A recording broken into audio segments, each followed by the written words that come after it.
Hey folks, my name is Mo Amir and this is VANCOLOUR. You know what it is, British Columbia's bona fide culture and politics TV talk show. I hope you had a wonderful summer. I've missed you and I am so excited to be back. Of course, we are weeks away from BC's provincial election. What a gong show it's been already.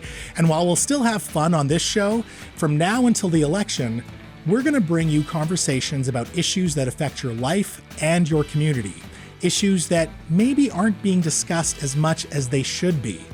Tonight, Michelle Cisa will be here to explain an apparent threat to your private property rights and a threat to BC industries such as mining and forestry. Also, will controversial Canadian author and media personality Jordan Peterson impact BC's election? JJ McCullough will weigh in, but first, political polling can be so wrong. Remember 2013? So why is so much time and effort spent on polling when polls may just be statistical fanfic? Here to explain is pollster extraordinaire, he's already upset, the president of Research Co., Mario Canseco. Mario, hello. Hi, Mo. I'm sure you loved that introduction. I did. I'm hearing this phrase a lot, that the only poll that counts is the one on election day. Ergo, all the work that you do, all the political polling that you do is useless. So why are you wasting my time, Mario? Well, it's important to know how the public feels about things at a specific point in time. And this is the reason why political parties do it, the media does it, public opinion companies continue to ask questions, because you're trying to figure out how the public feels about an issue at a specific point in time.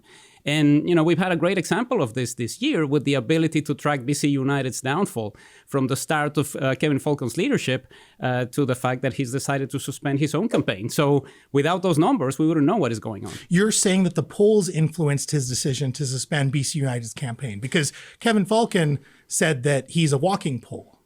Yeah, I heard that. It's an interesting way of looking at it because part of the way in which this was countered consistently was we're getting a great response at the door. Yeah. And it's very rare in a country like Canada for people to kick you out if you're trying to ask them about voting. You know, people tend to be very polite and say, thank you, this is interesting. I might vote for you, I might not. But as a gauge of the actual public opinion, it's one of the worst things you can do. Anytime someone knocks my door, I just say, oh yeah, I'm already a supporter, just so they'll go away.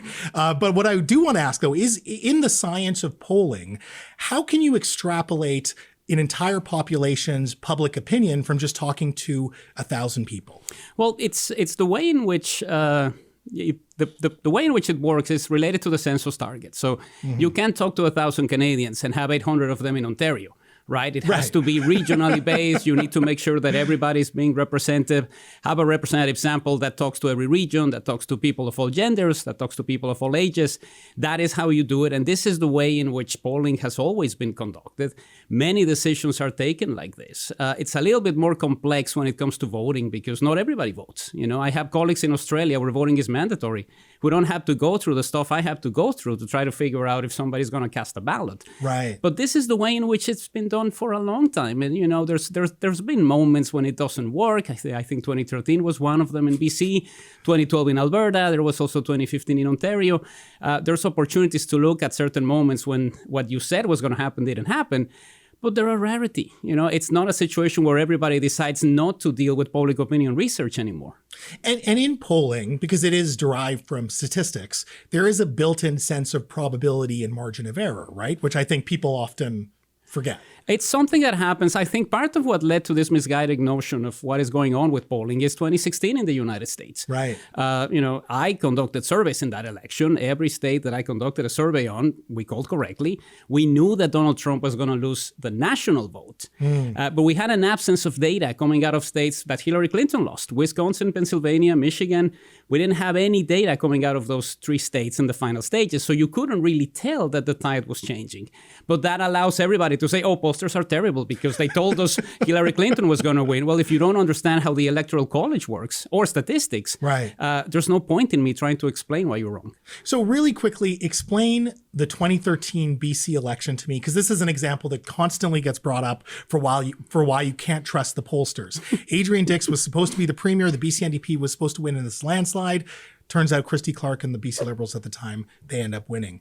How did the pollsters get it so wrong? It was a combination of factors. People changing their minds on the final day, improper sampling in some cases. I made the best decision I could make, which was leave the company where I was. It's an important situation because ultimately you look at what happened in that election as a gauge of what happens after. And 2017, we heard a lot of rumblings about how the polls were going to be wrong.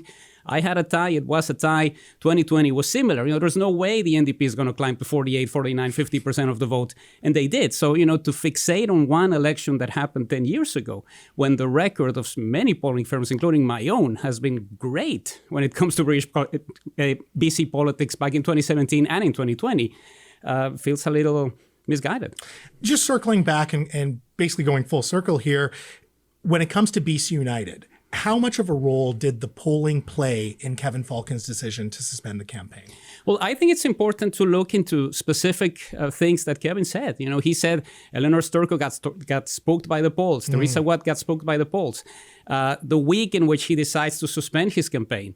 This happens 24 hours after they present their forestry platform. So something clearly happened overnight that changed the way things were going. And, clearly you see that people aren't really buying what you're selling. I think part of the complexity, and there's been a lot of discussions about, Kevin Falcon is like Joe Biden. He stepped aside because of the free enterprise movement. To me, he's more like Jeb Bush. He came back 10 years later to a job that he thought he could do with a name and didn't realize that the land had shifted. Well, Mario, all jokes aside, I love your work. Thank you for everything you do. And thank you for your time tonight. We'll keep it coming. Thank you. Folks, that was one of the best pollsters in BC, the president of Research Co., Mario Canseco. Also, as someone who took research methods in both undergrad and grad school, I want it on the record that I am a big believer of polling in general. I'm also a big believer of private property rights, but allegedly, BC Premier David Eby wants to strip them away from you. Allegedly. Michelle Cisa will fact check that statement up next.